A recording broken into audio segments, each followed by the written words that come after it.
friends, thanks for clicking the Heredity Rose Report. Got some late breaking news here. WWE.com posted an article. This is going to upset a lot of people. They posted an article said that Sheamus has suffered a torn labrum in his left shoulder. I'm not sure what that is. Haven't looked it up yet. But anyway, he's going to be having surgery to prepare the injury next week. And his current timetable to return is about 4 to 6 months.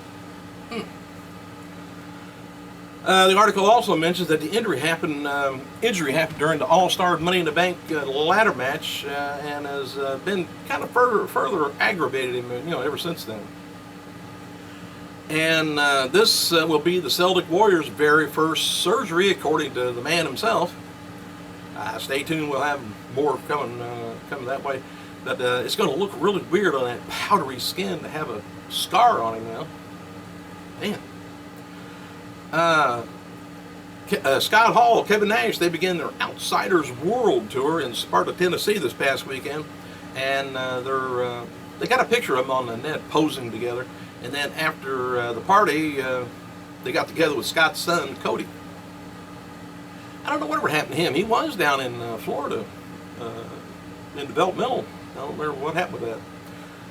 Anyway, former WWE diva Deborah, now 53 years old, recently, believe it or not, graduated from the University of Alabama. She says, "I did it. I graduated August 3rd from the University of Alabama, Bachelor of Arts. I'm so happy," she says. And WWE, good old JR, noted on his recent blog that he and Jerry the King Lawler will be announcing some big news for you gamers out there for the WWE 2K14 game next weekend at SummerSlam Access.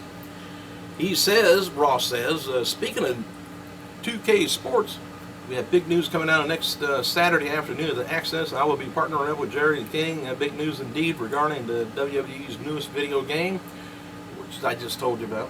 Anyway, the visionary newsletter from the Universal Life Church Monastery noted in their most recent issue that WWE's NXT star Conor O'Brien of the Ascension is now a minister with the ULC Monastery. They also mentioned that Conor has always been into religion, and he commented on his prospects of becoming a member of the clergy. This is also intimidating, he says, and exciting. Now, that Universal Life Church, I think, I'm not sure, used to be the one that people would send off forward, become a minister, and have the plaque and the ID and all that stuff, and it was to avoid paying taxes indirectly. That's what it was. I think that's the same place, Universal Life Church. Not sure if they still do that. Anyway, according to, I think I'm going to sneeze again. According to Wrestling DVD News, the documentary feature of WWE's upcoming Thy Kingdom Come DVD for Triple H runs approximately 2 hours, 7 minutes, taking up the whole first disc if you get the DVD version. The matches on disc 2 has a running time of about 2 hours and 3 minutes, while disc 3 has 2 hours, 59 minutes. Set to hit stores September 24th. Why they do such odd minutes, I don't know. Why they make it 2 hours, 2 hours, and 3 hours? I don't know. 59 minutes. Come on now. You remember this guy? Tyson Tomko, former WWE star. He's back working independent wrestling shows after putting his personal and legal problems behind him. Tomko is scheduled to work Ring Warriors TV taping Florida this Sunday. And WWE taped the following matches: Rockford, Illinois, for airing on SmackDown this week. RVD taking on Randy Orton.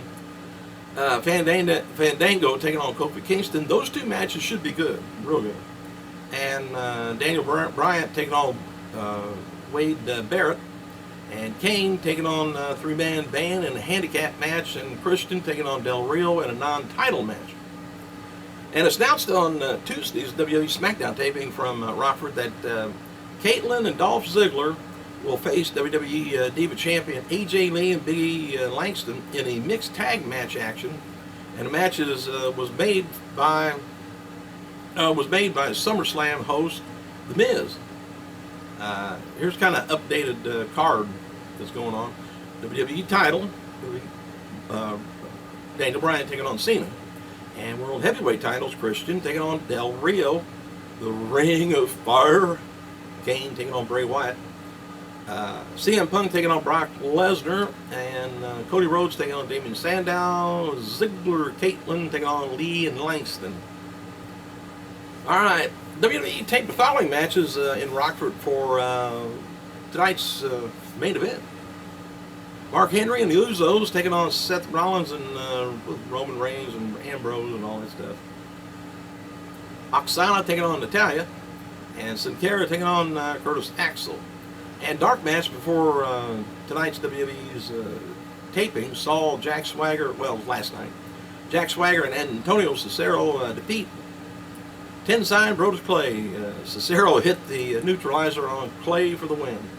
And SummerSlam host Miz, why we got him for a host, I don't know.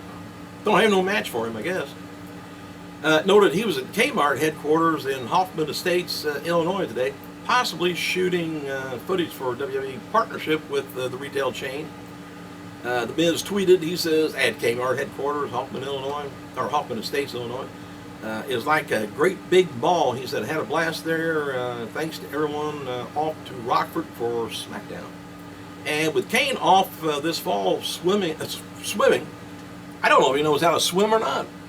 If he's going to be off this fall filming WWE's See No Evil 2, is a possibility that he will be finishing up with the Ring of Fire deal with Bray Wyatt at SummerSlam. I can't see Kane winning because that would make Bray Wyatt go this way, and Kane's gone, and Bray's this way. And they got to push him this way. And with Kane being gone for a while, he'll be all right. In fact, they made some decent money, I think, off of See No Evil 2, or Part 1. So I don't blame them doing a Part 2. Did they kill Kane in the first one? Well, whatever he played in there, I can't remember. But I do remember one thing, that thanks for clicking, you guys. I gotta go.